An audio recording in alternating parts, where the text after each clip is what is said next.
This will just be a quick video today discussing the recent Legends ZA leaks.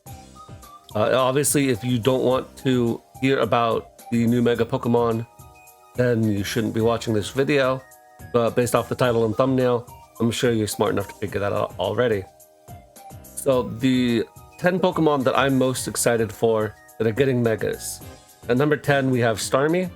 Starmie is one of the most controversial Megas from this list, not only from its design, but also because of its apparent ability.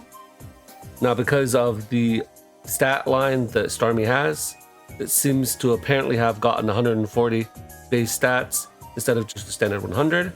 But then when you look at the actual full list of Pokemon, you'll notice the Pokemon like Mega Medicham also got 140 boost, and that extra 40 is going into the attack stat. And so what it looks like is that Game Freak has decided that if you have huge power or pure power, then you're going to get 40 extra attack points. So, if you're something like a Azumarill, you're not going to get that because you could also have another ability like Sap Sipper. And so you're not locked into huge power.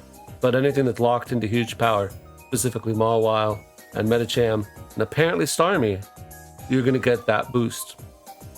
And so that's sort of interesting because Starmie still retains its really decent attack stat, and it's going to get a little bump to its speed. Obviously, I would have preferred maybe if it had been even faster and stronger on the special attack side, but it is interesting they've given it a bunch of moves it can use on the physical side as well, like Bulk Up, and now it gets Liquidation.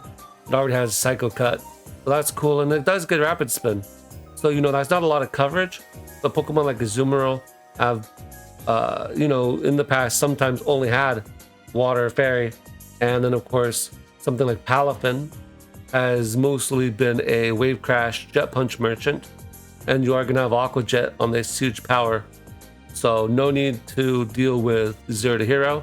Of course, you do take up a Mega slot. I don't expect Starmie to be an OU Pokemon by any stretch of the imagination, but even with an uninvested Thunderbolt, you can still check a lot of physically invested Pokemon that might come in to tank your hits. You're a physical water attacker, but Toxapex cannot come in on you. You're also a special attacking psychic type with Bolt Beam coverage. So you can pick your counters, and I actually think that depending on what it wants to run, it can break through a lot of guys that otherwise would be tasked with dealing with a water type. Something like a Water Absorb or Storm Drainer, like Seismitoad, for example, right? I don't care about that because Starmie has Energy Ball. Now, of course, you can add up 4 move slot syndrome, and it could be that Starmie doesn't even want to run a physical move set. It could just want to run a fully special move set, and if that's the case, then its ability is pointless, and a lot of the stats that it got are pointless. But first of all, on the stat side, it didn't get that much wasted into attack, because I think it only got 25 into attack, and some of the other Pokemon on this list also likewise had stats wasted, so that's nothing to write home about. And then it would just be its ability, which is unfortunate, but it is what it is. Next on the list, we're going to talk about Chandelure. I think Chandelure is one of the cooler ghost types for sure, and I really do like a lot of what Chandelure is doing from a design standpoint. Now, I will say I'm not a fan of the mismatched eyes. I think it's sort of going for a Chunibyo heterochromia look. Maybe that's not what it's going for. Maybe it's supposed to be a monocle. I'm not really sure. But in either instance, I think it's supposed to be more the former than the latter. I'm not a big fan of the heterochromia thing. I think it's overplayed in anime to begin with, and I don't really like it at all. I do like my Pokemon to be somewhat symmetric usually. And besides that, I do like the design a lot. I also sort of really like how the light plays off of the 3D model in the game. So that's cool. Chandelure basically has gotten what it needs, which is more special attack and, more speed.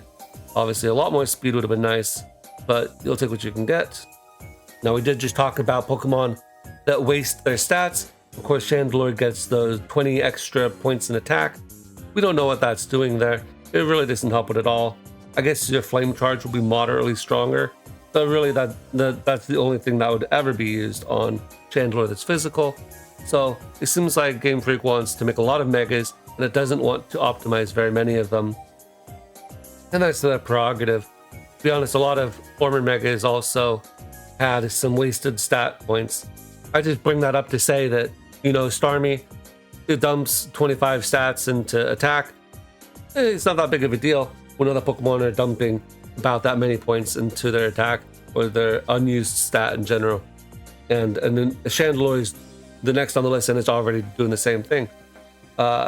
It will remain to be seen what Chandelure's ability is, as it will for all the rest of the Pokemon on this list. The only one we are pretty sure about is Starmie, just because of what its stats are doing. And depending on what Chandelure gets as an ability, it could be very good, or it could be maybe not as good. 90 base speed is an awkward speed tier. You're definitely fast, but you're not that fast. You are Mega Pokemon, so you can't run Choice Scarf. So really, you're not outspeeding a lot of guys, except for, the bulky guys. And fortunately for Chandelure, it is not going to be that walled. Unless your name is Blissey, 175 special attack is, we're talking Mega Heracross, we're talking Mewtwo, we're talking really strong Pokemon at this point.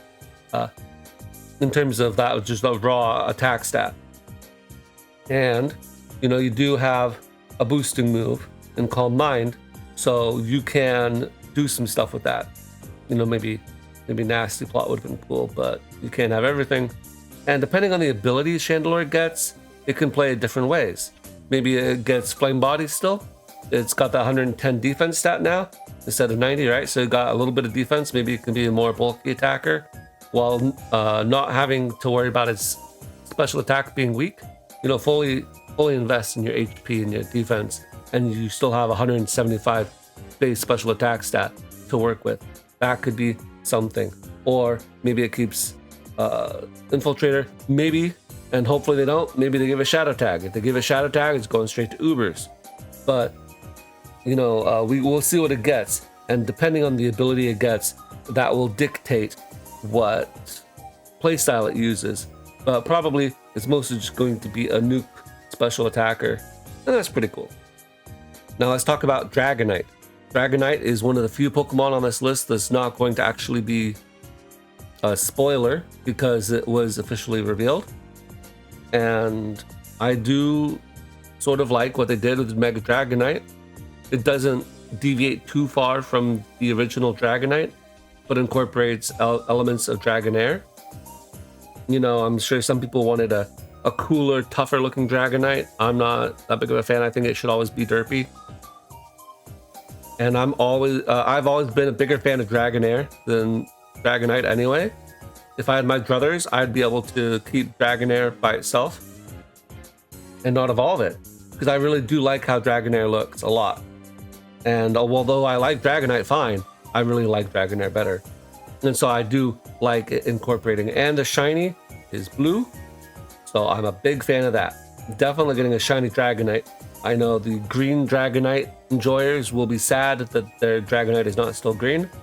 But me personally, I wish the Dragonite had always been blue. And this is cool for me, I think. So I'm into that. Talking about its stats, now it is going to get a bit more speed. Dragonite was never the fastest Pokemon, but it made up for that with extreme speed. And if this Pokemon gets Aerialate, for example, which it's looking like it probably will not, then it would have Stab, extreme speed.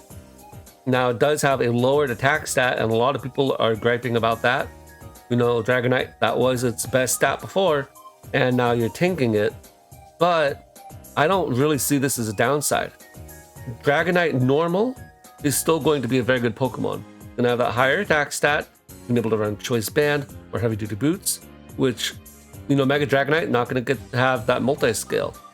So at least in singles, where multi-scale is the preferred option, you take Stealth Rock. So you're not really going to have the same setup opportunities the Mega Dragonite's currently getting with multi-scale.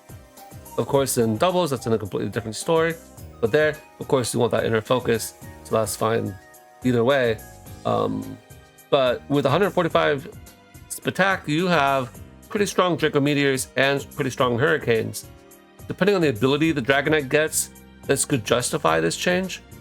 You know, I was thinking something crazy like Mega Rayquaz's ability, right? Delta Stream. Doesn't really make any sense, but if you're going to be whipping up hurricanes, some wind-related ability could be pretty cool. What if they got like Wind Rider? That wouldn't be the most valuable ability, but it could have something with like Tailwind. You could make it work. And of course, that immunity is always nice. And 100 base speed, if you're not using extreme speed, is relevant. Although, to be honest, I don't think it's that great. This is one of the Pokemon that I think will probably become OU by technicality, because I don't think Mega Dragonite has what it takes to be OU. But I do think normal Dragonite will have what it takes to be OU, because it'll be more relying on that extreme speed. And so before we saw Garchomp and Mega Garchomp was considered to be worse than normal Garchomp because of the speed drop. And here I think Dragonite will be considered worse than Mega Dragonite because of the speed drop, or the attack drop, unless it gets a really good ability that makes it busted. You know, something like Beads of Ruin. Obviously it's not going to have that, but something similar. No Guard would be nice, because then you could automatically guarantee your Hurricanes and your Tricker Meteors, and maybe like Heat Wave or something. But Pidgeot already does that, so it would be sort of mean to Pidgeot to do that. I'm hoping it doesn't get No Guard. I'm hoping it gets something else.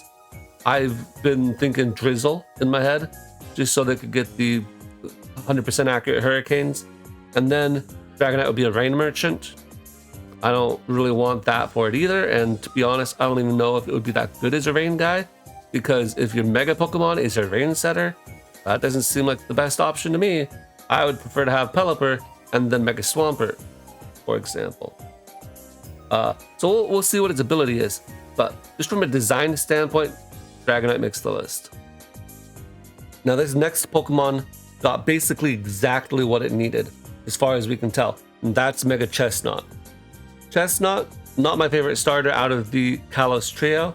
That will be coming up later on the list, but I've always liked Chestnut the second best, and I do like what it does currently, like in Ranbats, where you have that Iron Press Terra Steel set.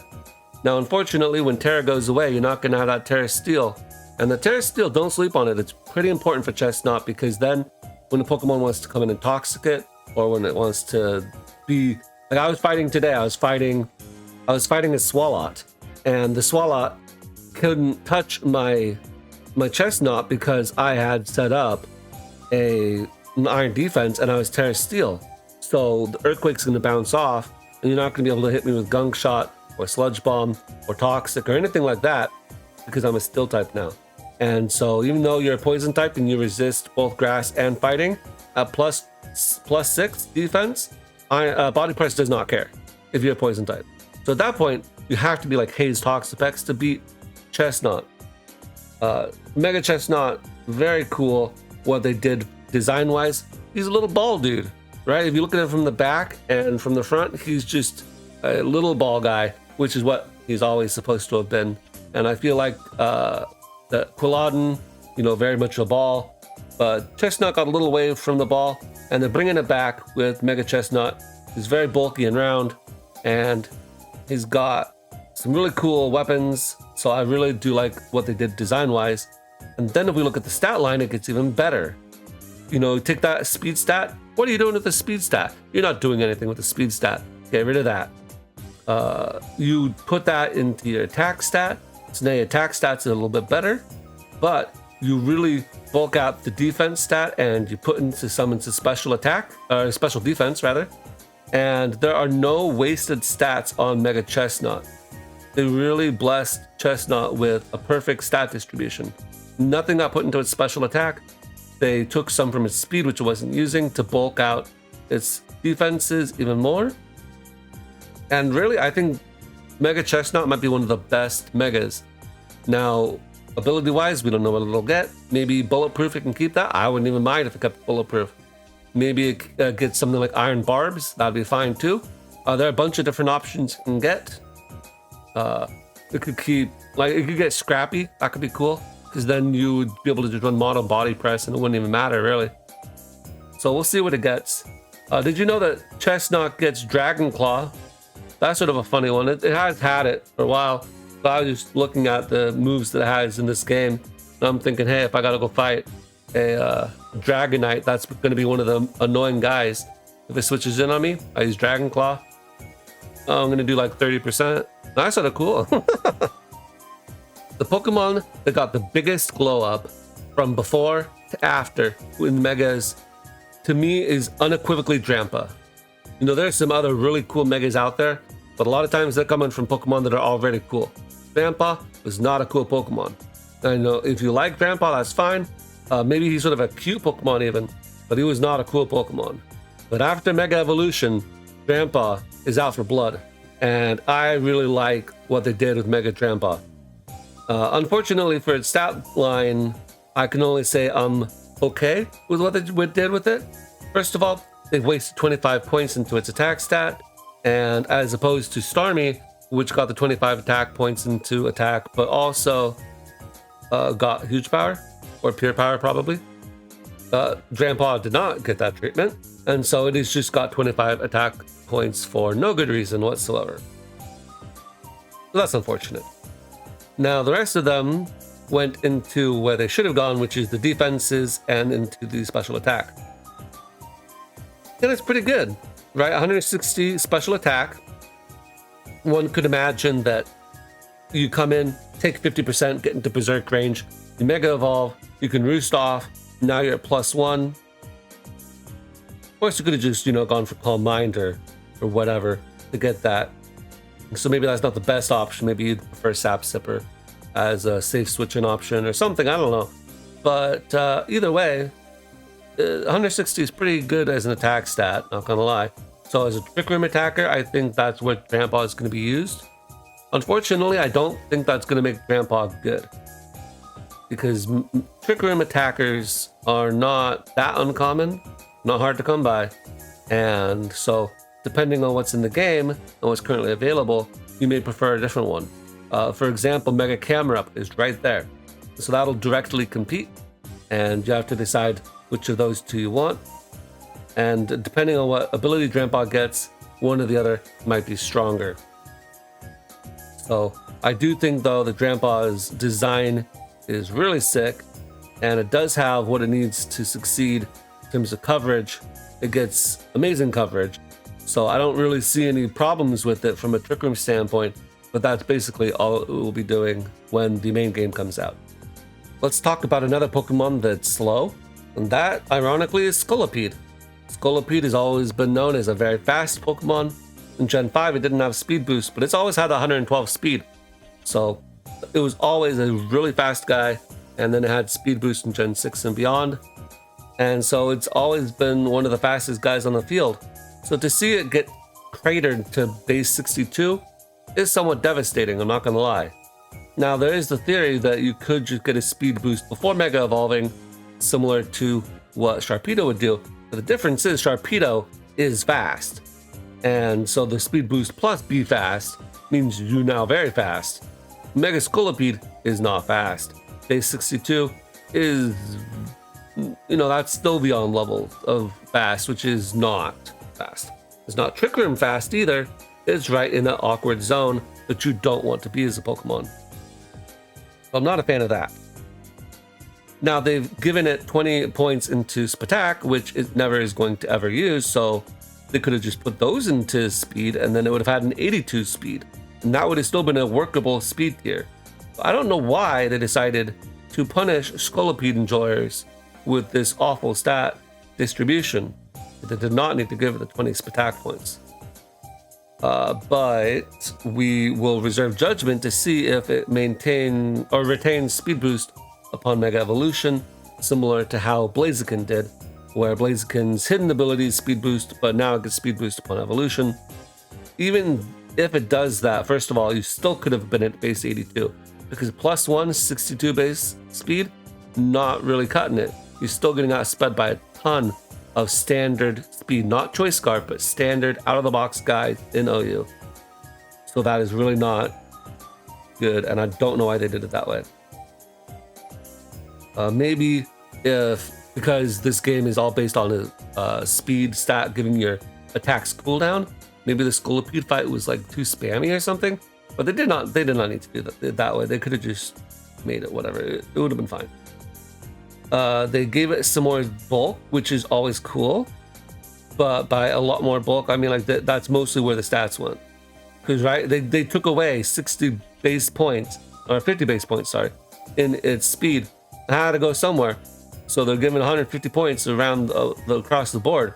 And so it did get a sizable attack boost, but it also got a really beefy defense boost. And that's cool. I can enjoy defense boost. But if you look at that HP stat, it's really not a good HP stat. So even if I had an iron defense set, I don't have any recovery, and I don't have any HP to speak of. So what am I doing with this Pokemon? I'm not a fan of what they did with the stat line. And Scolipede has always had a 4 move slot syndrome problem, because similar to Mega Beedrill, you have one of the worst typings in the entire game in Bug Poison. Not a bad typing defensively, except for the Stealth Rock problem, but a pretty awful type offensively, if not one of the worst offensive typings that you could possibly have. And you're going to get hard walled by a ton of stuff. You have to pick your battles, and you have to choose a stab, because you got to have the Swords Dance to boost you up. Because you're now in Mega Scolipede and you're slow, you're gonna have to maybe protect a couple turns before you can Mega Evolve, in which case then you're gonna have to have Swords Dance and Protect. Or you could have Agility, and then that's a different move option as well. But either way, you're going to only have 2 moves left, and one of them can be either Poison Jab or Gong Shock technically now, or Mega Horn. You have to pick one of those, and then you have to pick your coverage. You can pick Aqua Tail when the main games return. It's not in this game, but you could pick Aqua Tail eventually. That helps you with things like Landorus and is neutral and to a bunch of other things, like Corviknight, for example. You can pick Rock Slide for things like Zapdos, and it hits Corviknight and Landorus for neutral. You can technically hit something else now, but I don't know what you have really in terms of coverage. Iron Tail isn't useful coverage, for example. You do have still spikes, toxic spikes, but normal Scolipede can do that without taking up a mega slot. Oh yeah, Earthquake is the other good coverage option you can have, but then you don't hit Landorus or Zapdos at all, or Corviknight, so it's not that great of a coverage option. If you were Swords Dance 3 attacks, though, technically you could have that as another option. Helps to hit a lot of those grounded steel types, but I don't really know what this Scolipede could have in terms of an ability that would save this, because Scolipede already needed a lot of help, and this is not helping it out. It's very unfortunate. Normal Scolipede can always get by being a hazard setter. Nobody's going to waste a Mega Slot on hazards, and now they're slow. That's an awful idea. This Scolipede had Swords Dance, Leech Life, and like some bug recovery mood or something. You could see it sort of like a Buzzwole, and that would actually be sort of interesting. It wouldn't be as good as Buzzwole, I don't think, but it still would be pretty cool. But it doesn't have any recovery. It does have U-turn now, which is cool, so you'll have a slow pivot with U-turn, but you don't really want to be pivoting your bugs that are weak to Stealth Rock like that. So I'm not a big fan of what they've done stat-wise. However, design-wise, I do like what they've done. I think it's pretty cool looking, and I really like Scolipede as a Pokemon. So despite all of my negativity about what they've done stat-wise, I am a fan of Scolipede, and I don't hate the design either. So I am still pretty excited to use it. Now, another Pokemon that needed a lot of help was Phalanx. Phalanx is a pretty adorable Pokemon from Gen 8. It was one of my favorite Gen 8 Pokemon design-wise, but when we talk about it competitively, it runs into a lot of issues. First of all, it's monotyping, and being one type means you only get one stab, and that's not that valuable. Especially when you get into the lower tiers like NU and PU, mono fighting is actually extremely common, right? You have all of the guys like Hitmonchan and Stalk and Throw and Pissimian and Primeape, And that actually, in Mianshao, that's a very common typing for down there. You could even see something like Conkeldurr eventually falling down to like Aryu, because being pure fighting type is not that valuable. Fighting is a great typing offensively, and it's inoffensive defensively, but you just don't have the dual stab. And so you can go into a bulky poison type, and what are you gonna do to the bulky poison type? Not much usually. And since that's one of the better defensive typings in the game, fighting types really have to contend with that. It's a problem of their own making. The reason poison is so good defensively is because fighting is such a good and offensive typing. But as a pure fighting type, you have no other way of breaking through that usually. Now, Phalanx, when it mega evolves, does actually get a decent stat distribution. I think Game Freak looked at Phalanx and they said, we're not messing around. We know this Pokemon is bad, so we're not going to give it a random 20 or 25 in some other stat that it doesn't need. We're only going to put it where it actually matters. So I can appreciate that. And it actually is pretty good for what they got. They only got 5 Spadef points, but that's fine. In fact, you do want to have an Achilles heel for this Pokemon anyway, because it is a setup sweeper. And if it gets set up and you can't beat it down before or after, that can be really frustrating. So having the fact that its Spadef is sort of weak is sort of good, actually, probably. And you don't really mind because you're usually going to try to outspeed your opponents using no retreat, right? You get 135 attack, which is serviceable. Nothing to write home about for a Mega Evolution, but it's pretty good. I will say, of course, it isn't like superly good because since you don't get an item, you don't get a Life Orb, for example. And so your attack is actually not that much more powerful than it would have been normally. 135 defense is pretty reasonable. 100 speed is where the main improvement happened. Because you're going to have that 100 speed now, you can actually outspeed stuff at +1. Whereas base 75 at +1, still getting outsped by a lot of guys. Now, in OU, this is not going to work. Because OU has things like Iron Valiant and other booster Pokemon that get the +1 anyway, and they outspeed you. Or it's got things like Choice Scarf, Dragapult on occasion, or whatever. Right? Obviously, that's not a common set, right? But it's a thing that can happen. Choice Scarfs, things like Urshifu and Volcarona, of course, you're going to outspeed those, so that's good. But you're not going to outspeed a Choice Scarf Kartana or Choice Scarf Blacephalon. Blacephalon being the more problematic of those two. So you're not going to outspeed all of the guys at +1 with 100 base speed, but it is a start. And in the lower tiers, that is where you'll actually get the most utility out of this guy anyway.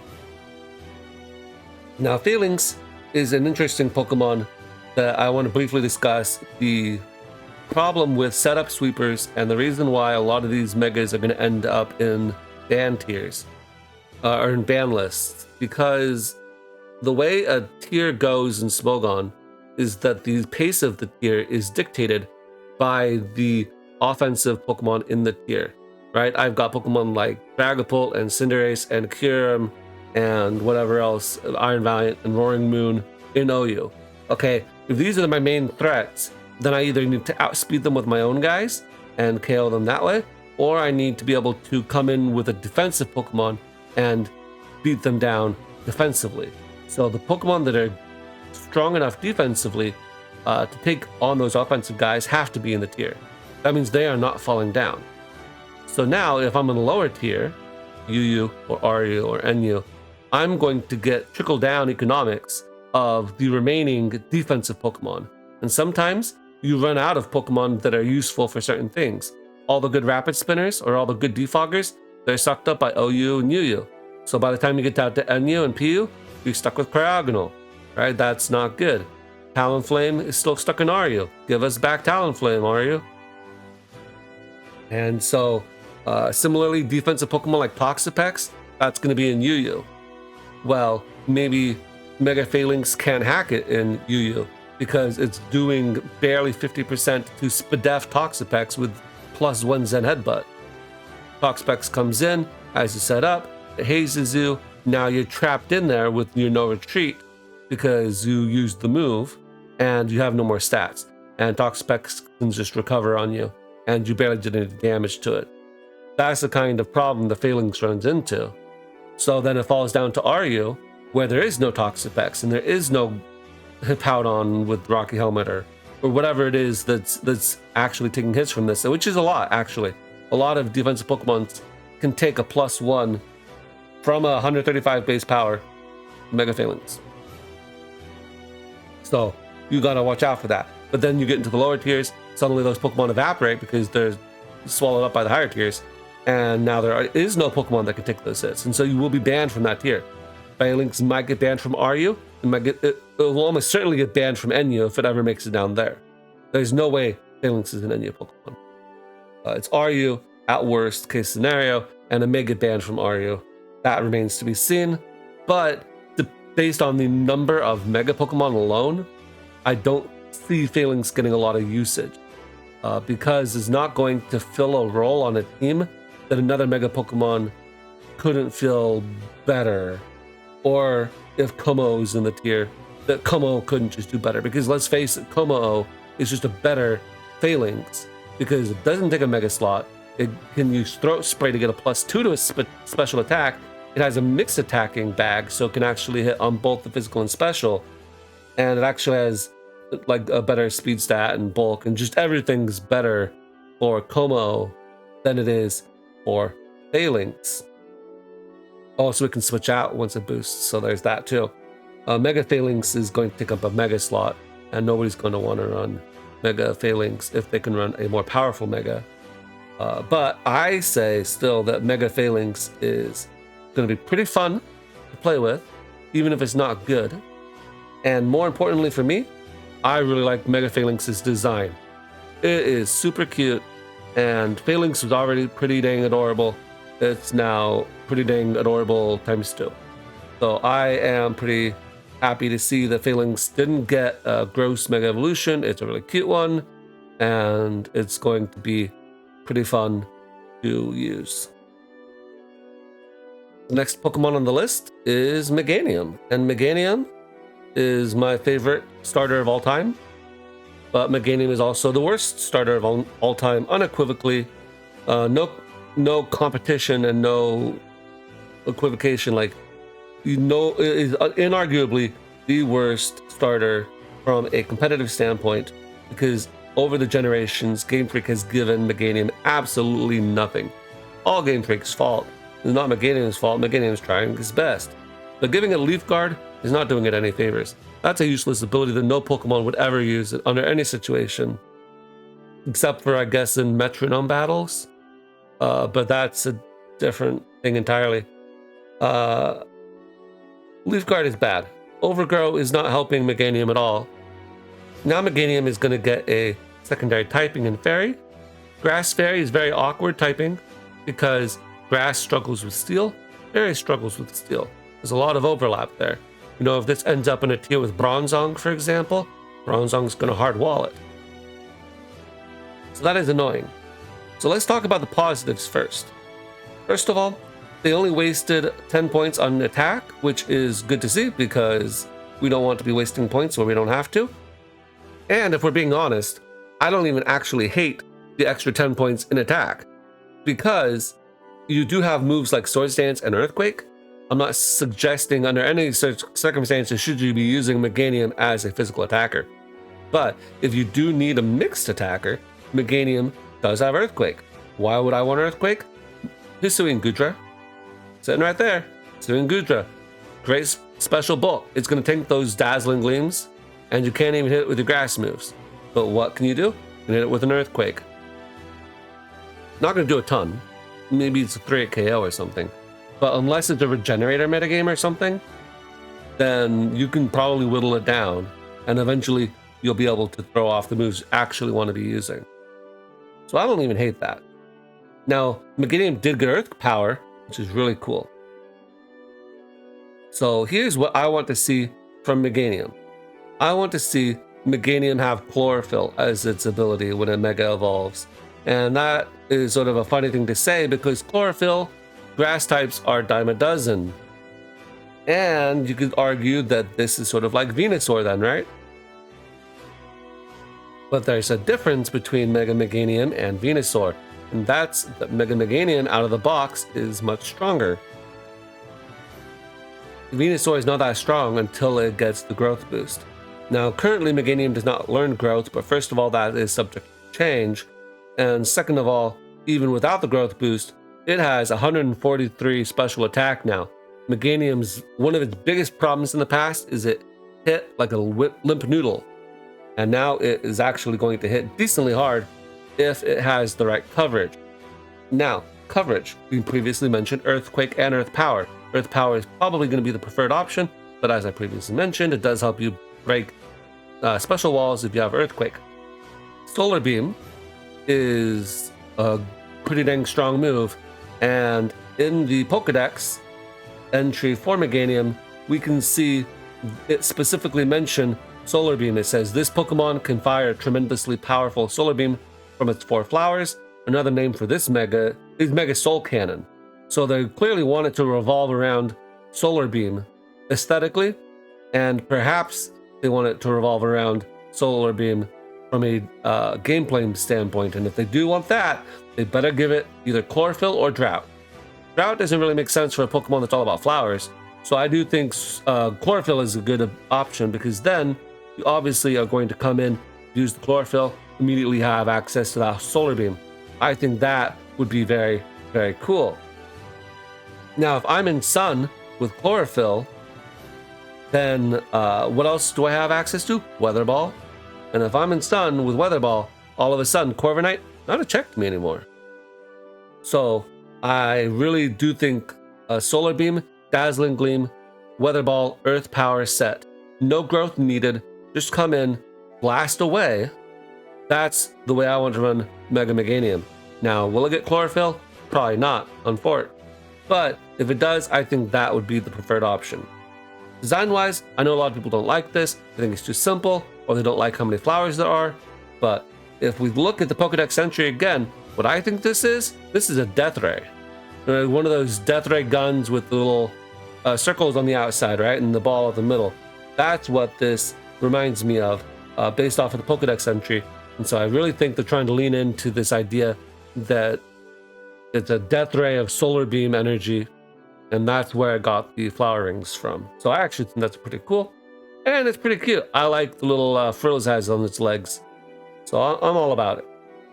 At number 2, we have Delphox. Delphox is my preferred Kalos starter. I do like that quite a lot. I specifically like Braixen, but Delphox is pretty cool too.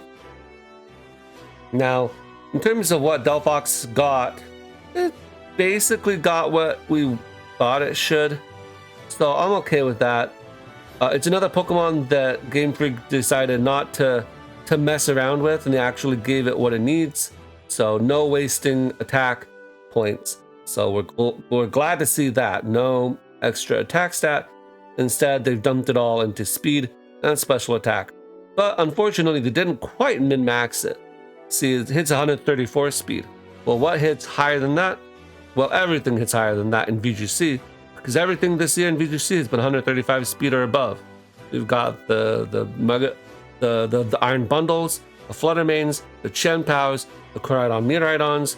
You've got, of course, Calyrex, Shadow Rider, and so on and so forth. So being just slower than all those guys is really annoying. If it gets Psychic Surge, I guess I could see it, because then you're saying, hey, the Psychic Surge, Expanding Force nonsense, we have to have something to counter it. Let's give them Chien-Pao. Let's give them Spectrier or Calyrex. That's fine. I understand where that is. And if Delphox isn't maybe OU material, maybe it's UU material, or even somehow RU material, although I doubt that, then 134 speed will be more than serviceable, right? You're not outspeeding Dragapult, but you're going to outspeed a lot of other dudes. And so that's pretty good. I can't complain too much about it. And then you get the rest of it into the Spadaf, which I guess is fair enough. Besides that, not much else to say. We've already seen Delphox in the trailers, and it basically looks like what you would think a witch would, I guess, room and all. And the Pokemon I am absolutely the most excited for in terms of Mega Evolutions in this game is Mega Skarmory. Skarmory in Gen 2, pretty dang cool Pokemon, because you don't really know about it. It's not really an advertised Pokemon, and you have to go down from from Blackthorn City to be able to find Skarmory at all.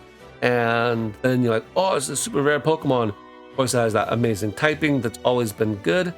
And so I really do like Skarmory as a Pokemon design-wise. I wish they hadn't made it flying, like a glider, like they did in Gen 6. I understand why all the flying types had to be flying because of the air battles in X and Y, but you didn't have to keep it flying like that all the time. You could have had more dynamic animations, or even in Gen 7, put it back on the ground. It doesn't have to always be in the air. But whatever. I do think that Skarmory looks better when it's not just sitting there like an airplane. That being said, my biggest gripe with Skarmory is actually just how it's used. Skarmory is almost always used as a defensive Pokemon. And that makes sense because it has a great defensive typing, it has great defensive stats. But I don't really like defensive Pokemon as much as I like offensive Pokemon, usually. And having something that's just supposed to sit there, click Taunt, click Roost, click Spikes, maybe I'll click a Brave Bird if I'm feeling frisky, that doesn't really sound like too much fun to me. Weak armor sets are cool, but they're also really gimmicky, and they're not really good right now. Especially with Skarmory's stat distribution, which is serviceable for what it's trying to do, but is really hard carried by its typing. And if it didn't have that steel flying typing, that stat line would not actually be that good nowadays. Mega Skarmory fixes all of that. Now it has 110 base speed, 140 attack, and over 100 on both its defenses for whatever that's worth. But having the crazy increase to attack and the crazy increase to speed means all of a sudden Skarmory is no longer a physical wall.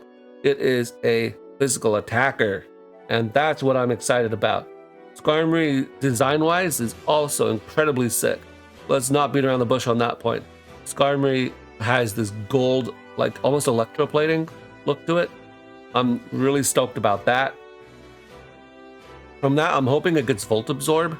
I know that would make it even more annoying of a Pokemon, but you would just, you'd play around it. You would know it had Volt Absorb, and then you wouldn't hit it with Electric Boost. It could also have Motor Drive. That would be fine too. But Gold, very good conductor, and it's yellow, which is sort of like electricity. So I'm hoping it gets a electric immunity. However, it could have all sorts of other things. The clear and obvious thing to do with Skarmory is to have weak armor, and then to get the boost when somebody tries to U-turn on you, and then you get to Sword Stance. I will say that one of the things that Skarmory has done in the past couple generations is use Body Press, and now you're looking at weak armor and saying, oh, well, I can't have a weak armor Pokemon and use Body Press. Why not? You can totally do that. You could have Iron Defense right there. You run Iron Defense, Roost, Body Press, and Brave Bird. And then Brave Bird's there for coverage, and the Body Press is the main thing you're doing. You get one defense drop, who cares? I can come in, I can Mega Evolve, I will outspeed you because I'm going to be +2 speed at 110 base speed. I'm going to outspeed just about anything on the field, unless you went into Barraskewda and Rain. So, at that point, I can get a +1 defense boost. Obviously, of course, if you have a special attacker, I might have to think twice about it. But I can totally do that. And if I get that defense boost, now I'm +1 defense, and I don't have weak armor probably anymore. And then at that point, if I don't have weak armor, I can just defense boost all the way up, and I got my speed boost. That's all I needed. So you can totally run a Body Press set with this guy. I'm not sure if that'll be the optimal set. We shall see. You got Sword Stance, you got Iron Head, you have Drill Run, you got Brave Bird. These are all good things to have for Skarmory. You even technically have Rock Slide for Zapdos, because otherwise that set would be walled by Zapdos. So just things to think about. I'm very excited for Skarmory. Super looking forward to using it in my run. And that's my list. So let me know what you guys think in the comment section, and I'll catch you guys next time.